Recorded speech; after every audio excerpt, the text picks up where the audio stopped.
For the entire duration of this video, I will have a semi. I don't know if I can use that.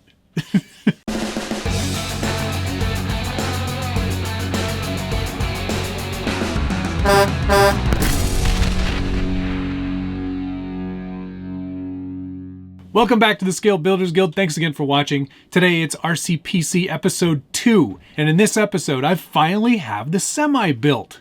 It's almost totally done. And works and runs and drives and vibrates and has lights and noises. It's pretty awesome, I have to say. I'm finally starting to see some of the draw that these 14 scale semis have. They are a very complex, challenging build. I, of course, chose a more modern truck, which meant a much more modern kit from Tamiya. And that means there's a lot more bits and pieces. And my build was significantly more difficult than Josh's.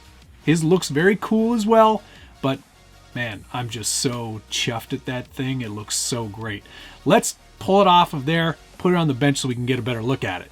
All right, so here it is, the Arox 3363, pretty much completed. There's a few things here and there that I still need to do, but I did want to show you this truck in its basic, finished kind of, situation. There's still a lot more that I'd like to do, but a lot has been accomplished. Of course, when you first saw the beginning of this video, this wasn't even completed. It was in the box still. So having it on the bench and having it complete, for me, is a really big deal. There are a lot of steps into constructing this truck, and I wanted to make sure I did it right and take a lot of time on the weathering and the whole look of the truck because it really does play into the theme that I'm going for. As you may have guessed, yes, it is themed to sort of be like a Cyberpunk 2077 theme. It's a very futuristic looking semi-truck, so I figured that it should have a sort of a futuristic theme. And the dystopian future of 2077 is a really cool environment. And it's a pretty great video game too, provided you've got good hardware to run it on. I wouldn't suggest it for a PS4. This truck has it all. The MFU brings so much of this truck to life. The vibration, the sound, the lights, all of those functions available through the control panel, which is right under there, which is a really nice little feature. It's just so awesome. There are a few things that still need to be done. There needs to be a flat clear coat before we go too much further to kind of hide some of the wiring inside of the cab and the really shoddy job I did of tinting the inside of the window. I used actual tint film for like automotive purposes. It doesn't really scale very well, and there are some bubbles, and I am super embarrassed by that. So please don't judge me on my tint abilities. I did go with the yellow, teal, and black theme to sort of match the 2077 colors of the cyberpunk world. I thought it was a nice kind of fit for this truck, and I think it actually looks really good the way it is. I've also done a ton of custom weathering and some painting of things that normally aren't painted. Notice there is no chrome pretty much anywhere on this truck anymore. All the wheels were stripped of their chrome and painted flat black. I just like that look better. It looks more futuristic for some reason. I don't really know. The front grille is nearly there. These pieces aren't actually even attached yet because they're going to be replaced with a light up CC hand Mercedes logo. So I'm just waiting for that to arrive, and then that will get replaced, and then we can finish off the front end. But as you can see, there's a ton of weathering that's already been done. In fact, one of the jokes that was going on was this side panel here. If you've been watching any of the live streams, I was showing this sort of work in progress. And one very hilarious viewer was happy to provide the point that all of this truck would basically be fiberglass, so there wouldn't be any rusty panels on it. But I'm not living in a world where reality is a construct, so I'm able to kind of take some creative liberties, show off some weathering skills, and have some fun all at the same time. So as you can see, this panel is all rusty. There's some carbon fiber accents, and I just kind of wanted to have some fun with weathering and apply some different techniques. The first step in this process is using a wash to fill in any of the panel lines. I find that it really adds a lot of depth and does help make these weathered textures look a lot better.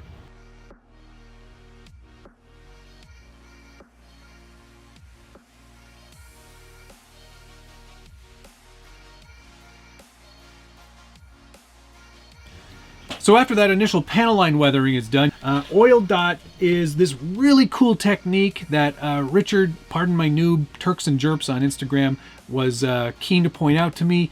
You use these really cool products called oil brushers, and they're from a company called Ammo. It's basically oil paint in a little tiny like mascara container that you dot on to the truck in a random pattern. You use colors that exist on the actual truck. So I used yellow, white, and then a bunch of other colors to sort of help weather it all out. Brown, rust, green, this really cool Starship Filth, which is such a cool name for a product, I might add. Once you apply all of those dots, you go back in with a dry brush and just start rubbing them all out.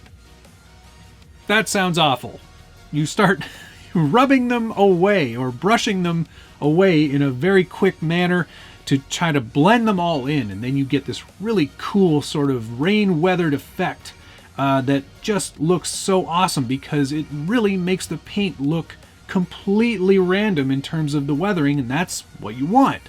You'd want to make sure that all your lighter colors were up towards the top and your darker colors were down towards the bottom, so you make sure that you get that sort of so you make sure you get that sort of randomized but lighter patterns up at the top where there would be less weathering.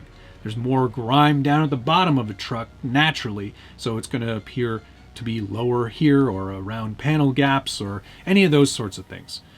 It's a really awesome technique. I cannot recommend it enough. It is oil-based, so be sure you're working in a room with some good ventilation. Wear a mask if you prefer. It is kind of a pretty smelly process, but so worth it to get this look. I am so chuffed by it. The rest of the truck does need some flattening out, so the rest of it is quite glossy still, as you can see. But what we'll do to make sure to get rid of that is give this a nice coat of flat clear, and then we'll do some weathering over top of that just to kind of knock it all back so it's not just black back here. There's a bit of, again, randomized weathering as well. Now on the back here, you'll notice that I haven't finished anything really. There's no painting, there's no weathering, nothing, because in this area here, I'm not totally decided yet, but I do want to put a monitor there. I think. Where is that monitor? I've got this little 5-inch LCD display from Kumon. I got it on Amazon. It runs off of HDMI and is powered by a USB micro, and it's basically a little touchscreen display. So I'm going to come up with some very cool way of mounting it back here. I'll probably create some sort of 3D printed shroud that sort of works with it, maybe have a little bit of a wing off the back just to add to the sort of futuristic nature that I've kind of built into this look. And then you'll be able to sort of like drive up, have your monitor plugged in, because I'm also working on something on the trailer, which I will show you in a second, and just start playing or gaming or, you know, surfing the internet, whatever you might do with a PC that is also an RC. Anyway, that's the plan with that, which I think is pretty cool. I cannot wait to get that done. I think that monitor could also be used as a display, so you could show off all the specs of the PC, or, you know, temperatures, or RPM of the fans, or all sorts of different things you could have on that display. So it's certainly going to be up to interpretation, and definitely something I'm going to be playing with in coming weeks. The focus was really getting this truck done so I can move on to the more advanced stages of the actual PC build, which has started to come together, I might add, and I'm pretty excited by some of the progress. But before we get that trailer on the bench so I can show you some of the updates that I've got for the actual PC portion, let's put a battery on this truck and fire it up so you can see all of the really cool features that it's got.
I'm just so chuffed by how good this thing looks and operates. It's pretty awesome. I cannot wait to get that light up front. It's just going to really add to the whole sort of theme of the truck that I've got. But all the lights and sound and vibration is really awesome. I also managed to go through and clean up all the wiring as best I could. So there's pretty much everything has been wrapped in this Alex Tech wire wrap that I use on a lot of different trucks. It's just so great that you can't really see any other wiring.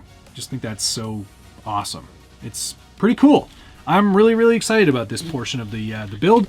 And now let's switch over to the actual PC portion, because that's what half of this thing is all about. If you're enjoying this series, don't forget to hit the like button, subscribe if you haven't already, and ring that notification bell so you get updates anytime there's a new video on the Scale Builders Guild. Is this a project you are thinking of tackling? Is this something that you think has any relevance?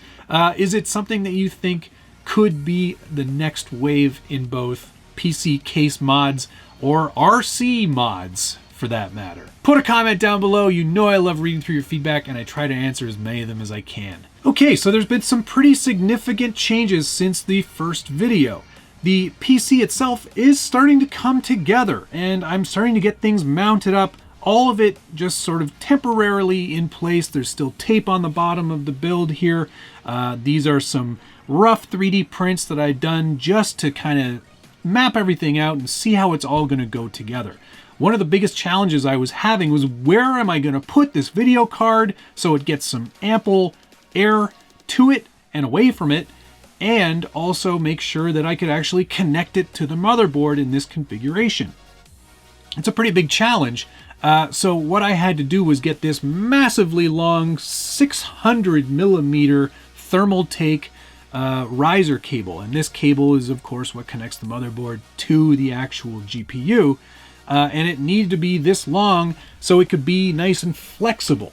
The flexibility was kind of a key thing for this, and making sure I had something long enough was sort of a big challenge. Luckily, thermal take was taking into account people like me needing to put video cards maybe in not the same place they would normally be on a motherboard. So thank you, Thermaltake, for making that.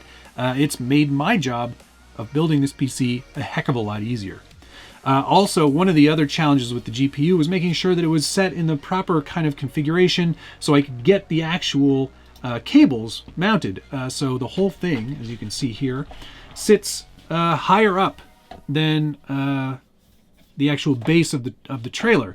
But that was so I could make sure I got this power cable in here, and I actually route it through underneath, and will route it underneath the motherboard and then eventually to the PSU over here. I've also decided, I think, to mount the PSU in this format rather than this format. That's what I was going to do originally, or actually it was going to be this way, I think.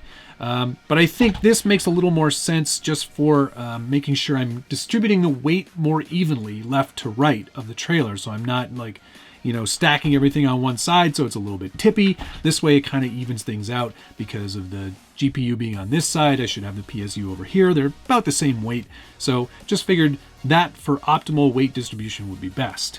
I've also made this 3D printed mount underneath the motherboard, and that's just to give me some space underneath so I can route some cables under there and give me a nice firm mounting plate to which gets mounted to the actual aluminum base of the trailer.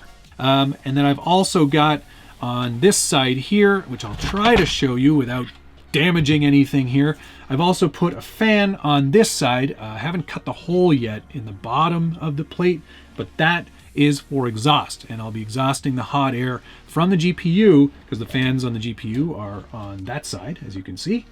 That's all going to get routed out through the bottom. So functionally, I think this is looking pretty good. I also made this 3D printed mount, which gives me enough room to have a nice right angle plug coming out of the bottom of the actual unit. I'm going to cut out this whole side, or I'm going to cut out the sides of this hole in the trailer bottom plate as well, so I have enough room to get that plug in and out if I don't want to have the plug plugged in all the time. So you're probably thinking to yourself, how are we going to handle getting actual air into the case to go over the radiator for the AIO? Well, what's going to happen is we're going to have to cut a hole in the front of the actual box of the container. And that's fine, because while I was doing my research in that regard, there are a lot of trailers that actually have like a refrigeration unit or some sort of power unit built into the front of the container. So I've been working on some prototypes with that in mind. This is just sort of like a rough print with a rough design that I've been working on that's going to integrate the power switch for the whole PC. That'll be right there. There's also some holes here for peripheral cables like the HDMI and USB. I've got to work on a better design. This is pretty flimsy. I printed it really quickly, and it also got very warped really badly. I think my printer was just having a bad day. But you can see that this will be covered with mesh, and there's plenty of inlets, both top, bottom, and sides, to allow air to flow through that. And so what we'll do is we'll cut a hole in the front of this container. Boy, this is unwieldy on the desk. So what we'll do is